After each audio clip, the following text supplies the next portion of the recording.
Hello everyone. Today we're going to look at how the Accord Dreadnaught fares in competitive PvP. With this latest overhaul in PvP, a lot has changed for all the Dreadnaught battle frames. They still have their larger health pools and some defensive abilities, sort of, but they took away the damage reduction plating differences for the battle frames. So while they have a higher health pool by 300 to 450 health, they don't take less damage per hit compared to other classes. That weirds me out a bit. Dreadnaughts have abilities based on making a presence in battles. Their abilities take up a lot of space, and minigun brings a constant force to its opponents. Your job is to get the attention of the opposing team while your team's damage dealers fire away from a different position. I figured that having a higher defense plating would be necessary. But for now, you have to be really careful about when you charge in because you don't really have much longer to live than anyone else. Positioning of you and your abilities will be super important if you want to live long enough to actually help out your team in a fight, because you will grab their attention as a Dreadnaught, and you will still die very quickly, like 4 to 5 hits from any big damage dealer, Electron or Assault. People coming from different FPS games probably grasp this concept way better than I did, but people who are used to MOBA style games might see Dreadnaught's battle frame as a bit squishier than they would like. But we're focusing on the Accord Dreadnaught for this video, so let's get more specific. The primary weapon for the Accord Dreadnaught is the minigun, a rapid fire chain gun that hits for 59 damage but has a huge clip.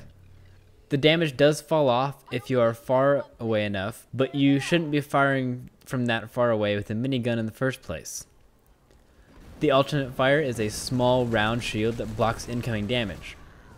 It is the old model from before the patch, so it's pretty small and probably best used in corridors only. Any other time, you won't be blocking enough shots and you might as well be shooting. The secondary weapon is the assault rifle, which does 70 damage per round. This is actually pretty useful if you are trying to take down a single target quickly, since the spread of the minigun is a lot bigger. Pretty basic, but now let's see the abilities that define the Dreadnaught's playstyle. The first ability is the explosive rounds. When loaded, the rounds explode on impact, sending shrapnel at nearby enemies. This boosts your base damage to your gun to 65 a round, and the shrapnel damage can range from 15 to 30 damage. Great for ripping through a clumped together team. With the base damage increase, there's no big reason you shouldn't use it on every engagement. The second ability is heavy armor. This ability absorbs enemy fire for a short period. Great for flanks. You come in with an allied speed boost, maybe a bulwark. You can further increase your life expectancy if you see a needlessly large amount of damage coming your way. Just use heavy armor to become practically invincible for a few seconds and negate someone's ultimate or something. The third ability for the Accord Dreadnaught is Repulsor Blast. This ability emits an energy wave away from yourself which knocks enemies back. Also deals a small amount of damage. Not an amazingly useful tool at this point, because the only battle frames that get close to people is the Firecat and other Dreadnaughts. But it's a good way to stop executions and heals in case you can't kill the target fast enough. Finally, we have the ultimate ability, the Accord Mortar Launcher. When your HKM is filled, the ability summons a new weapon that launches a huge area of effect explosion that has no fall off damage.